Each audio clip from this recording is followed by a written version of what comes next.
محمد رسول اللہ حسبی ربی جل اللہ کفر والوں کے لیے، بے دینوں کے لیے اللہ تعالیٰ نے بہت ساری نشانیاں بتائی ہیں توحید کے بارے میں. تو اگلی آیت میں بھی اللہ تعالیٰ توحید کی،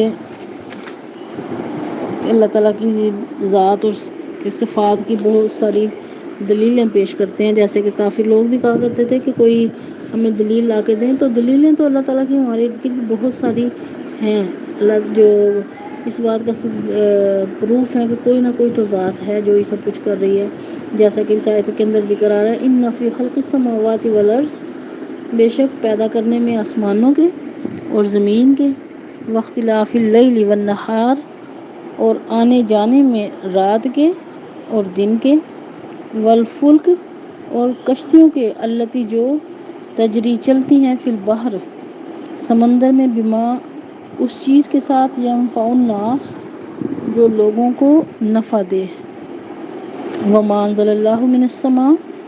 اور وہ چیز جو اتاری اللہ نے آسمان سے، مما پانی سے یعنی بارش، فاحیا بہ الارض پھر زندہ کر دیا اس پانی کے ذریعے زمین کو، بعد موتیہا اس کے مرنے کے بعد، وبث فیہا من کل دابہ اور بکھیر دیے پھیلا دیے اس کے اندر ہر قسم کے جاندار، وتصریف الریاح اور ہواؤں کے بدلنے میں، والسحاب اور بادلوں کے، المسخر جو کہ تابع ہیں، بین السماء والارض آسمان اور زمین کے درمیان،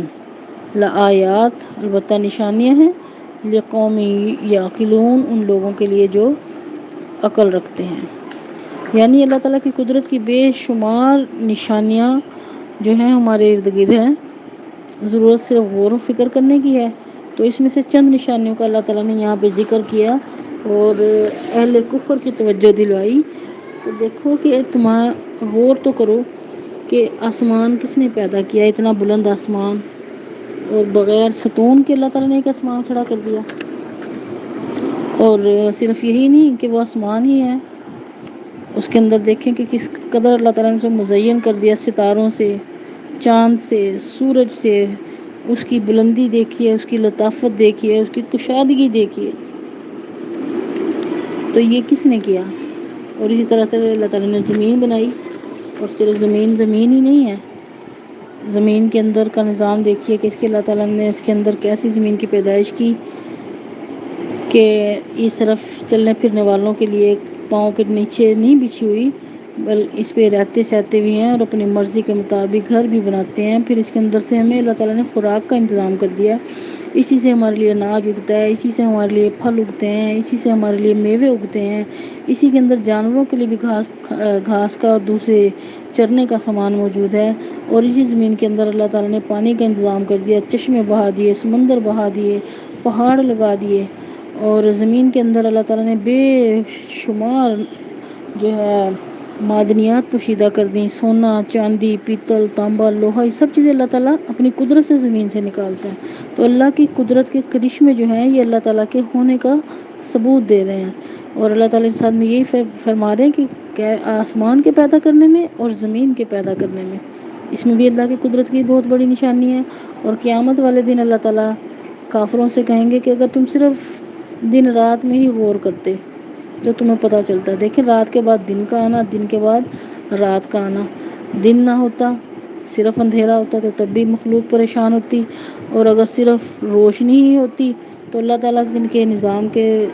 مطابق اللہ تعالیٰ نے رات کو آرام کا ذریعہ بنا دیا. اور جو نیند انسان رات میں پوری کرتا ہے، آپ دن میں 10 گھنٹے بھی سو لیں، ہمیں وہ لذت اور وہ سکون، وہ طمانینت نہیں ملتی جو کہ اللہ تعالیٰ نے رات کے اندر رکھی ہے. تو بہرحال رات کے بعد دن کا اور دن کے بعد آنے کا، ان کے آنے جانے کے اندر جو ہے یہ چیز بھی ہمیں دعوت فکر دے رہی ہے کہ ان کا پیدا کرنے والا کوئی تو ہے جو جس نے آسمان کو بنایا ہے. اتنا شاندار آسمان، اتنی شاندار زمین، اور پھر دن کا آنا اور رات کا جانا،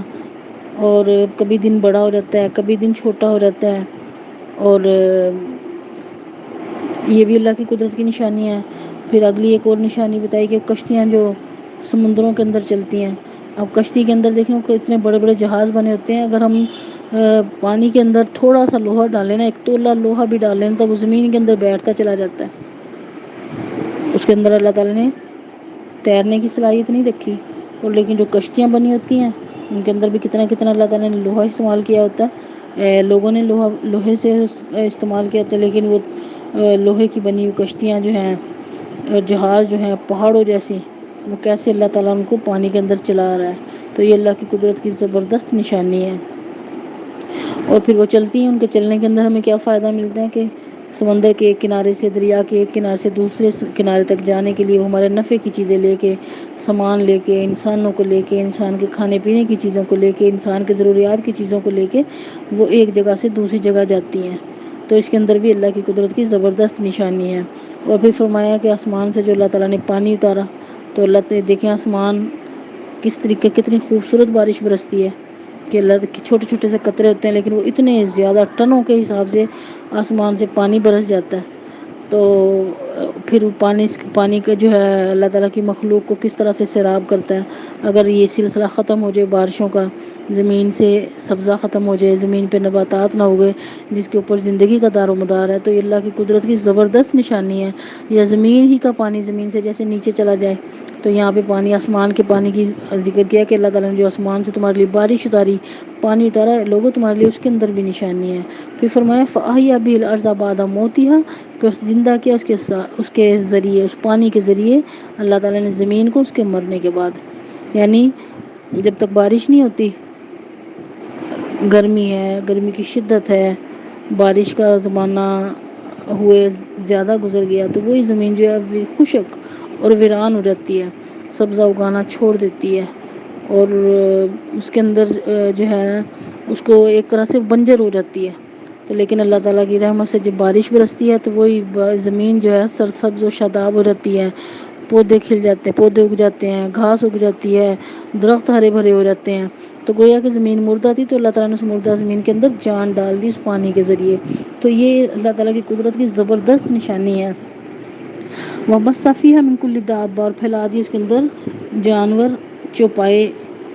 یعنی زمین کے اندر اللہ تعالیٰ نے قسم قسم کے حیوانات بھی رکھ دیے ہیں۔ حیوانات کو بھی اللہ تعالیٰ، ہمارے انسان کے لیے بہت سے حیوانات جو ہیں فائدہ مند ہیں، انسان ان سے گوشت حاصل کرتا ہے، انسان جانوروں سے کو سواری کے طور پہ بھی استعمال کرتا ہے، اور انہی جانوروں سے انسان جو ہے بہت سارے اور بھی کام لیتا ہے۔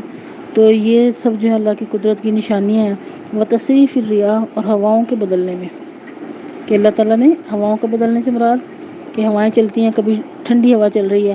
کبھی گرم ہوا چل رہی ہے، لو والی ہوا چلنے لگی ہے، کہیں بھی بہت تیز چل رہی ہے، کبھی نرمی سے چل رہی ہے، کبھی انسانوں کے لیے رحمت بن جاتی ہے، اور کہیں پہ یہ اللہ تعالیٰ کے حکم سے قہر و جلال بھی بن جاتی ہے، کہ یہی ہوا تھی کہ اللہ تعالیٰ نے اتنا تیز چلایا تھا کہ قوم عاد کو پٹخ پٹخ کے مار دیا تھا، اور یہی ہوا نرمی سے چلتی ہے، ٹھنڈی چلتی ہے، تو انسان کو طمانینت کا احساس ہوتا ہے، یخ ہو جاتی ہے تو ٹمپریچر میں کتنی زیادہ فرق پڑ جاتا ہے، ٹھنڈک ہو جاتی ہے۔ تو یہ سب چیزیں جو ہیں اللہ تعالیٰ کی قدرت کی نشانی ہیں۔ والسحاب، اور بادل، المسخری بین السماء والارض، جو تابع ہیں زمین اور آسمان کے درمیان، یعنی کہ نہ تو آسمانوں سے اوپر چلے گئے اور نہ زمین سے نیچے چلے گئے۔ اور پھر اللہ کی قدرت کی زبردست نشانی دیکھے کہ بادل جو ہیں انہوں نے کس قدر وزن، ٹنوں وزن پانی کا اٹھایا ہوا ہوتا ہے، اور جہاں پہ اللہ تعالیٰ کی مرضی ہوتی ہے وہیں پہ جا کے برستے ہیں۔ تو یہ اللہ تعالیٰ کی قدرت کی زبردست نشانی ہے۔ تو اللہ تعالیٰ فرماتے ہیں ان تمام چیزوں میں لآیات لقوم یعقلون، نشانی ہے عقل والوں کے لیے۔ تو جو عقل والے ہیں وہ اللہ تعالیٰ کی اس قدرت کی نشانی اس کو دیکھتے ہیں اور اس کو پہچانتے ہیں، اس پر ایمان لاتے ہیں اور اس کی حمد و ثنا کرتے ہیں۔ اور یہ جو ہمارے ارد گرد چیزیں ہیں یہ ہمیں دعوت فکر دے رہی ہیں۔ ان فی خلق السماوات والارض واختلاف اللیل والنہار لآیات لأولی الالباب، اس کے اندر عقل والوں کے لیے نشانیاں ہیں۔ دیکھیں ایک شخص جو ہے برسوں عبادت کرے، اللہ کی برسوں عبادت کرے، اور ایک شخص جو ہے ایک لمحے کے لیے صرف غور و فکر کرے اللہ تعالیٰ کی قدرت کے اندر، وہ صرف تھوڑا سا یہ دیکھ لے کہ بادل کیسے جا رہے ہیں، اڑتے جا رہے ہیں، اس کے اندر سے پانی نکلتا ہے، اور دیکھ کے اس کے منہ سے بے ساختہ نکلتا ہے سبحان اللہ، تو اس کا ایک لمحے کا سوچنا اور ایک شخص کی برسوں کی عبادت، تو اس کا جو لمحے کا سوچنا ہے نا اللہ تعالیٰ کے یہاں وہ زیادہ قیمت رکھتا ہے۔ تو کیونکہ یہ چیزیں جو ہے انسان کو جو ہے نا اپنے رب سے اس کی معرفت، رب کی پہچان کراتی ہیں، تو اس لیے ہمارے ارد گرد جو چیزیں ہیں کبھی کبھی بیٹھے ہوئے، کبھی کبھی کیا اکثر ہم ان چیزوں پہ چھوٹی چھوٹی چیزوں کے ذریعے اپنے مالک کی پہچان حاصل کریں، ان کے اندر غور و فکر کریں اور اللہ تعالیٰ کی شان بیان کریں۔ اب دیکھیں ہم وہ ایک سبزی ہی کاٹتے ہیں، گوبھی کاٹ رہے ہیں، چھوٹے چھوٹے سے اس کے اندر پھول، بڑا پھول ہے، اس میں چھوٹا پھول، اس میں چھوٹا پھول، اسی کو انسان دیکھ کے کہ اللہ تیری شان کیسے تو نے پیدا کر دیا، اللہ تعالیٰ تو نے پالک کے کیسے پتے بنا دیے، اللہ تعالیٰ تو نے ہمیں کیسا بنا دیا۔ تو ان چیزوں کو سوچنا، ان پہ غور و فکر کرنا اللہ تعالیٰ کے ہاں اس چیز کا بڑا درجہ ہے۔ اللہ تعالیٰ ہمیں دین کی صحیح سمجھ عطا فرمائے، اپنی قدرت کی نشانیوں کے اندر غور کرنے کی اور اس کی پاکی بیان کرنے کی اللہ تعالیٰ ہمیں توفیق عطا فرمائے۔ وآخر دعوانا ان الحمد للہ رب العالمین۔